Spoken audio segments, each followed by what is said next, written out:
시청자 여러분, 안녕하십니까? 인포맥스와 함께하는 아침, 굿모닝 인포맥스. 경제 이슈를 낱낱이 파헤치는 경제 언박싱 시간입니다. 네, 오늘 이 시간에는요, 많은 분들께서 이 경제 분야가 여러 분야가 있지만 진짜 관심을 많이 갖고 계신 분야죠. 부동산에 대해서 이야기를 한번 나눠보겠습니다. 왜냐하면요, 핫한 뉴스가 있어요. 따끈따끈한 소식인데 8월 16일 바로 어제였습니다. 8.16 부동산 대책이 발표가 됐습니다. 윤 정부의 두 번째 부동산 대책이라고 할 수 있는데 지난 6월 21일 이후에 발표된 대책이고요. 지난 6월 대책에서는 명확한 주택 공급에 대한 이야기는 좀 빠져 있다. 이런 얘기가 있었는데 이번엔 담겨 있을까요? 그렇죠. 원래는 이제 이거보다 먼저 그렇죠. 발표를 하려고 했는데 폭우로 연기됐었죠. 맞아요. 네, 관심이 컸습니다. 맞습니다. 근데 바로 이제 왜냐면 국민 주거 안정 실현 방안이 담겨 있기 때문인데요. 네. 이민재 기자가 이번 부동산 대책이 어떤 내용을 담고 있는지 또 핵심 포인트는 뭔지 과연 이번 대책으로 집값이 잡힐 수 있을지 짚어본다고 합니다. 이민재 기자, 안녕하세요. 안녕하세요. 안녕하십니까? 네, 취재 많이 하셨죠? 네, 많이 해왔습니다. 네. 어제였습니다. 새 정부의 부동산 정책 8월 16일 어제 발표를 이제 로드맵이 어느 정도는 그려졌다. 이런 평도 있고 좀 구체적으로 어떤 내용인지 알고 싶습니다. 국민 주거 안정 실현 방안 어떤 내용이 담겨 있습니까? 네, 정부가 내년부터 5년간 이 전국에 총 270만 호의 주택을 공급하기로 했습니다. 네. 앞서 윤 대통령 공약이 250만 호 공약이었는데 이제 250만 호 플러스 알파였죠. 그렇죠. 네, 근데 이제 알파가 20만 호로 결국 채워진 셈입니다. 네. 그리고 서울에 공급하기로 한 물량만 이제 50만 호에 해당하고 서울을 포함한 수도권 전체에는 총 158만 호가 공급됩니다. 네. 그리고 지방은 이제 광역자치시 52만 호를 포함해서 총 112만 호를 공급하기로 했습니다. 또 사업 유형별로 나눠서 보면 도심 내 재개발, 재건축, 그리고 도심 복합 사업과 같은 이 정비 사업에는 52만 호가 배정됐고요. 네. 3기 신도시와 같은 이 공공택지에 88만 호를 배정했습니다. 네. 또 민간 자체 추진 사업으로는 130만 호가 공급될 예정입니다. 네. 사전 자료 보도 자료를 보니까 뭐 정비 사업도 들어가 있고 공공택지 사업도 들어가 있고 민간 사업까지 활용한 전방위적인 그런 대책이다 이렇게 볼 수 있는데 사실 전 정부에서도 정비 사업이라든가 공공택지 사업은 있었습니다. 근데 이번에는 민간이 주도한다는 점에서 좀 차이점이 있다 이렇게 지적이 되고 있죠. 네, 맞습니다. 문재인 정부가 이제 공공 주도로 부동산을 공급했었다면 지금 윤석열 정부는 이제 민간 주도로 공급을 이루겠다는 구상을 하고 있는 건데요. 네. 민간의 적극적인 참여를 독려하기 위해서 이 정비 사업 규제들을 풀고 민간의 또 다양한 인센티브도 제공한다는 방침입니다. 네. 또 민간 도시복합 사업이라는 걸 이제 새로 만들면서 네. 이 선호도가 높은 도심지를 중심으로 공급을 확대한다는 게 이번 정책의 핵심입니다. 네. 어쨌든 부동산 가격이 안정이 되지 않고 이렇게 계속해서 좀 급등을 한 데에는 공급 부족이 굉장히 큰 원인이다. 그렇죠. 라고 오랫동안 지적이 되어 왔기 때문에 그렇게 진단을 그렇죠. 하는 거죠. 그렇죠. 이제. 그래서 공급을 좀 늘리겠다라는 게 큰 그림인 것 같고 구체적인 내용으로 좀 들어가 보면 정비사업 말씀해 주셨는데 이거는 재건축 재개발 규제를 좀 완화하겠다라는 내용인 것 같고요. 그럼 구체적으로 새 정비구역을 어디에 지정하고 그 사업은 또 어떻게 보완하기로 했는지 이 부분도 좀 볼까요? 네, 그 정비구역은 이제 서울에 신규로 10만 호를 지정하고 네. 경기 인천에 4만 호, 그리고 지방에도 8만 호를 지정할 예정입니다. 또 이제 재건축 사업에 이제 걸림돌로 꼽혀왔었던 그 재건축 부담금을 감면하기 위해서 재건축 초과이익 환수제를 손보기로 했습니다. 네. 이제 면제 금액을 올리고 부과율 구간을 넓히는 아닌데요. 특히 부담금이 클 것으로 예상됐던 강남권 같은 이 주요 재건축 단지들에 관심이 쏠렸었는데 다만 이 세부안을 9월에 발표하기로 하면서 좀 살짝 김이 샜다는 그런 분위기도 감지됩니다. 9월에 발표하기로 했다는 거는 조금 손볼 부분이 남아있다. 아직 뭐 여러 가지 연구를 좀 해보겠다. 그런 의미로 받아들여지는데 네. 근데 보니까 이번 정비 사업 중에 보니까요. 도심복합 사업을 민간에 개방한 점도 상당히 특이점이다 볼 수 있는데 과거에는 이게 정부 주도로 관주 주도로 해서 계획적으로 나왔었는데 민간이 주도하면 어떤 변화가 있을까요? 네, 공공 주도로 이제 도심 공급을 늘리려고 했었던 그 도시복합 사업이 이제 그 기대했던 거와 달리 이제 속도가 좀 붙지 않았었는데요. 네, 이제 이걸 민간에 개방해서 민간 도시복합 사업 모델이라는 걸 새로 도입하는 겁니다. 네. 도심과 역세권 등에서 이제 민간 신탁사나 리츠와 같은 곳도 이제 고밀 복합 개발을 할 수 있게 허용해주면서 이제 사업에 참여가 가능해졌는데요. 용적률을 500%까지 올려주는 이제 그 인센티브를 제공하거나 아니면 도시혁신계획 구역과 같은 특례 구역으로 지정을 해줘서 도시계획 같은 규제들을 최소화한다는 계획입니다. 용적률도 높이고 규제도 좀 많이 낮추고. 네. 주택 공급 촉진 지역 선정도 전 정부하고는 좀 구별되는 정책이다 이렇게 볼 수가 있는데 이 앞서서 홍 아나운서도 말씀했다시피 주택 수요를 억제하는 게 아니라 공급을 많이 확대하겠다. 이게 포인트 아니겠습니까? 네, 이제 주택 공급 촉진 지역 제도라는 게 생기는데요. 네. 그 투기 과열 지구나 조정 대상 지역과 같은 수요를 억제하는 그 규제 지역과는 반대되는 개념입니다.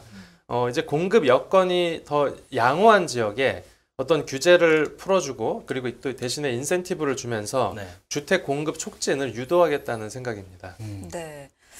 전 정부하고 같은 부분도 있고 좀 다른 노선인 부분도 있고 네네. 이렇게 좀 구별을 해볼 수가 있을 것 같아요. 신규 특지 조성과 관련해서도 얘기를 좀 해보겠습니다.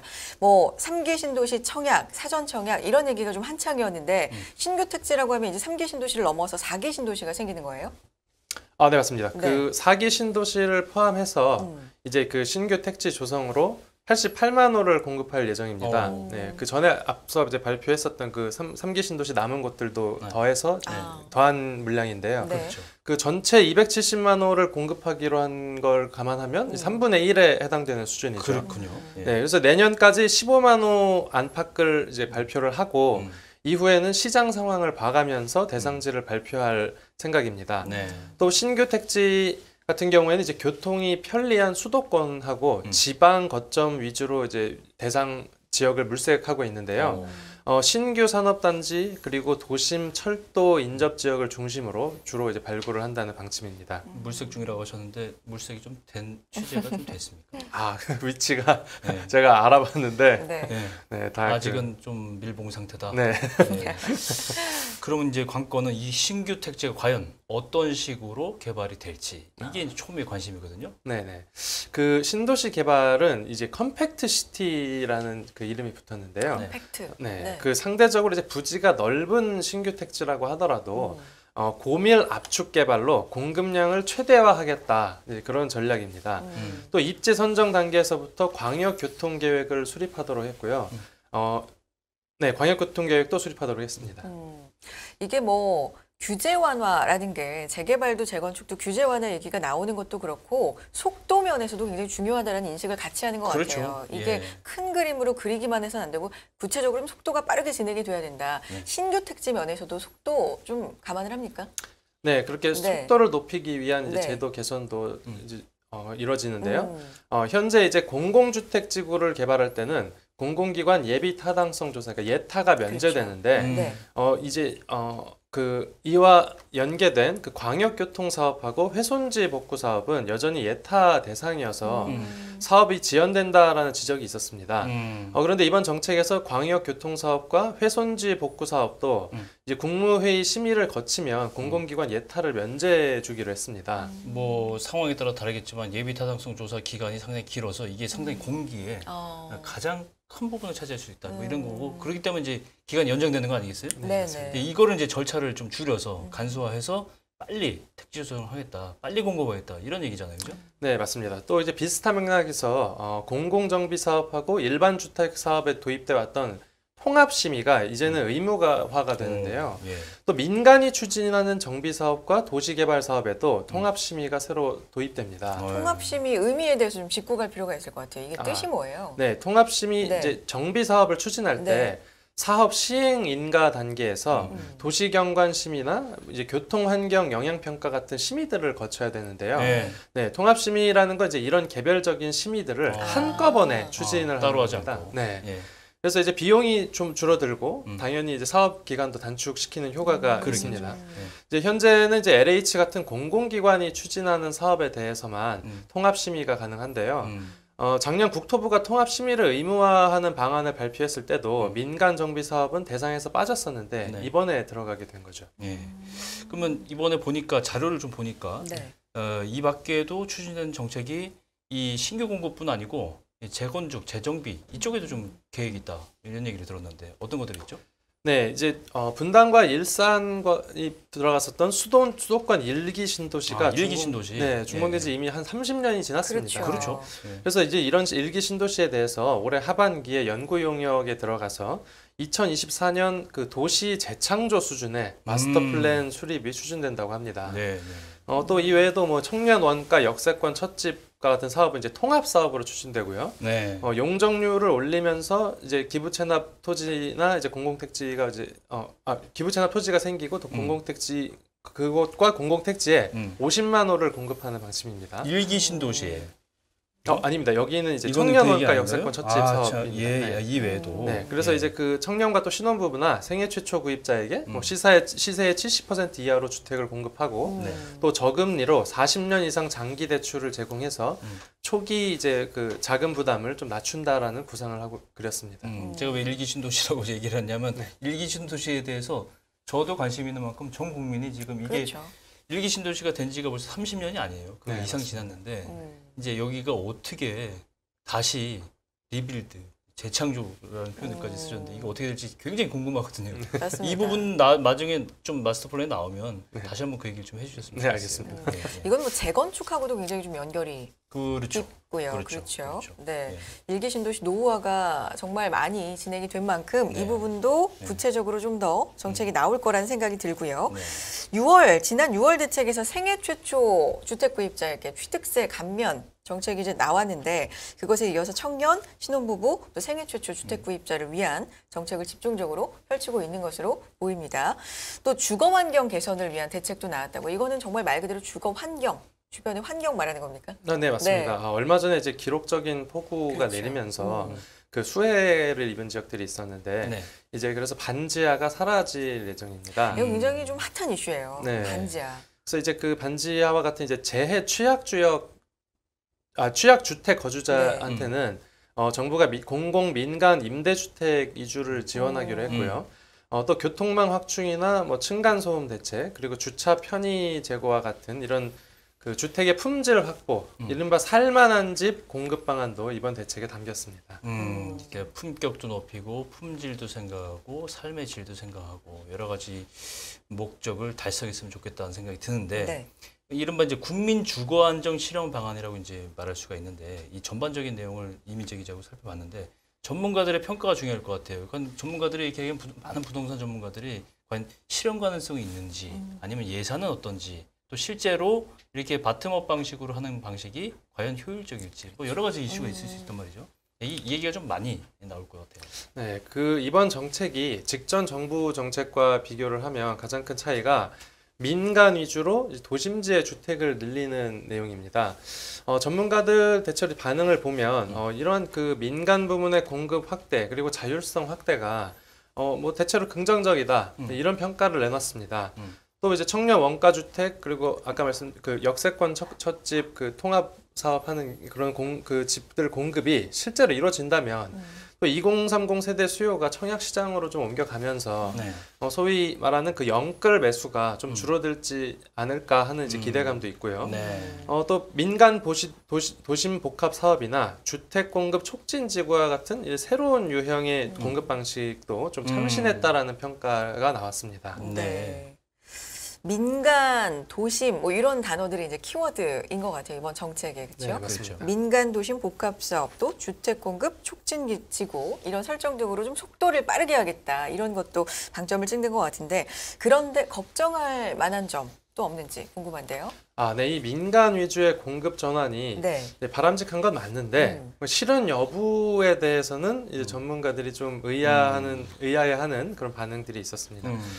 공급 대책에 대한 청사진이 그려졌는데 구체적인 이행 방안들이 좀 제시되지 않았기 때문인데요. 실제 민간이 적극적인 참여를 할 거냐 그런 것도 좀 불확실한 상황입니다. 네, 또 이 재건축 초과이익 환수제 같은 경우에는 이제 관심이 좀 많았었는데 부담금 감면 규모가 이제 공개되지 않았고요. 또 뭐 재건축 안전진단 같은 경우에도 구체적인 방안이 나오지 않았습니다. 예. 네, 또 이제 1기 신도시 정비 아까 말씀드린 그 1기 신도시 정비 사업 같은 경우에 대통령직 인수위 시절에 좀 서두를 것처럼 이렇게 했었는데 맞아요. 네, 2024년 마스터 플랜을 수립하겠다고 했으니까 전문가들은 이거 뭐 더 지연되는 거 아니냐 그렇게 해석하는 의견도 있었고요. 맞습니다. 일기 신도시 사업은 윤 정부 초기 때 주요 국정 과제 사업에 포함돼 있을 만큼 정부도 상당히 목소리를 냈었어요. 그죠? 네. 근데 이것 때문에 일기 신도시 솔직히 말해서 일기 신도시 일부 지역 이것 때문에 이제 가격이 좀 올랐던 기억이 그렇죠. 있어요. 네. 있는데 이제 이번에는 진짜로 될 것인가? 일기 신도시 재정비를 염두에 두고 주택을 구매한 사람들은 이게 굉장히 관심사항이란 말이죠. 이 부분에 대해서도 좀 짚어봐야 될 맞습니다.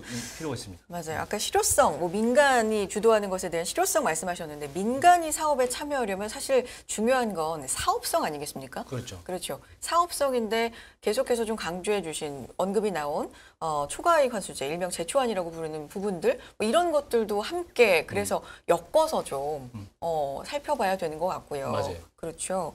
그리고 규제를 푼다는 게 혹시나 집값을 자극하지 않을까? 이런 부분도 정부에서는 조금 사실 그게 조심스러워. 제일 우려 포인트죠. 예, 그렇죠. 그죠? 예. 말씀해 주셨던 뭐 일기 신도시도 혹시라도 집값을 자극하진 않을까? 네. 뭐 이런 부분들도 좀 조심스러워하는 부분들인 것 같은데. 그럼 결국 주거 안정 방안이라는 큰 명제하고 좀 상충되는 그러게요. 결과가 나오는 거죠.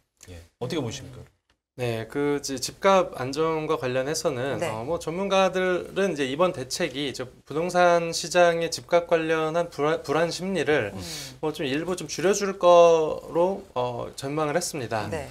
근데 공급이 아무래도 대규모로 이루어지다 보니까 이제 지금 현재 이제 나타나고 있는 그 거래 절벽 현상들이 좀 지속하면서 이제 가격이 좀 떨어질 거라는 이제 분석인데요. 네. 그런데 이제 정비 사업이 뭐 새로 추진되거나 아니면 이제 그 용적률 인센티브가 주어지는 뭐 일부 지역에서는 좀 중장기적으로 투자 수요가 늘어날 가능성이 있다라는 진단도 나옵니다. 그렇게 되겠죠. 네네. 예. 이제 부동산 114 이제 여기 통해서 알아보니까 그 네. 임병철 리서치 팀장이 재건축 부담금하고 이제 안전진단 제도에 대한 이제 규제가 완화될 걸로 이제 기대가 되는 그 강남 일부 그리고 양천구, 노원구 지역에 어떤 그 재건축 이제 추진이 많이 되고 있는 다 곳이 재건축 네. 유명한 단지들. 네, 그 단지들 같은 경우에는 네. 이번 정부 발표안이 나옴에 따라서 뭐 가격이 좀 상승세를 보일 수도 있다라고 이제 뭐 말하기도 했습니다. 어쨌든 이번 정부의 정책 민간 주도로 공급을 확대해서 집값을 잡겠다 이런 기조로 보입니다. 네. 윤석열 정부 출범부터 사실 뭐 많은 분야 안건들이 있습니다만 네. 가장 또 관심을 많이 모았던 분야가 부동산이니만큼 네. 집값 안정화를 임기 내에 달성할 수 있을지 예. 앞으로도 지켜볼 필요가 있을 것 같고요. 네. 실장님은 어떻게 보셨습니까? 앵커님께서는. 이번 부동산 대책은 네. 굉장히 파격적이고 근데 이게 굉장히 좋아요. 지금 보도자를 갖고 오셨습니까? 네. 맨 첫 장을 보면 제가 굉장히 좀 두꺼운 걸 네. 저희가 좀 요약해서 오늘 맨 앞장에 보면은 저희가 전해드렸는데. 임재 기자와 같이 이제 사전에 봤는데 네. 5대 전략들이 있어요. 도심 공급 확대, 네. 주거 환경 혁신, 공급 시차 단축, 주거 사다리 복원, 주택 범죄 제고 네. 굉장히 좋은 내용들이 다 들어가 있습니다. 맞습니다. 이거를 9월까지는 마스터 플랜을 좀 상세하게 내겠다고 했으니까 그 부분을 좀 확대를 해서 볼 필요가 있다 이렇게 생각되고요. 앞으로는 우리가 이제 보도를 전달 드릴 때 정부의 진짜 세세한 부분까지 관건이 된 부분까지 전부 다 짚고서 취재를 했으면 좋겠습니다. 예. 그리고 사실 이번에는 안 담겼습니다만 뭐 원자재 가격이 상승하고 여러 가지 갈등이 있으면서 지금 공사가 멈춘 단지들도 있잖아요. 그렇죠. 그렇죠. 뭐 이런 부분에 대한 전반적인 구체적인 대책이라든지 이런 것도 좀 필요하지 않을까라는 생각도 해보게 됩니다. 예, 여기까지 할까요 오늘? 네. 예. 오늘 이민재 기자와 함께 8.16 부동산 대책 본격적으로 언박싱을 한번 해봤습니다. 네. 조금 더 나오면 또 발빠르게 전해주시기 바랍니다. 고맙습니다. 네, 예. 감사합니다. 네. 고맙습니다. 네. 예, 시청해주신 여러분 감사드리고요. 내일도 다시 이 시간에 뵙도록 하겠습니다. 지금까지 김경훈. 홍선이었습니다. 고맙습니다. 네, 고맙습니다.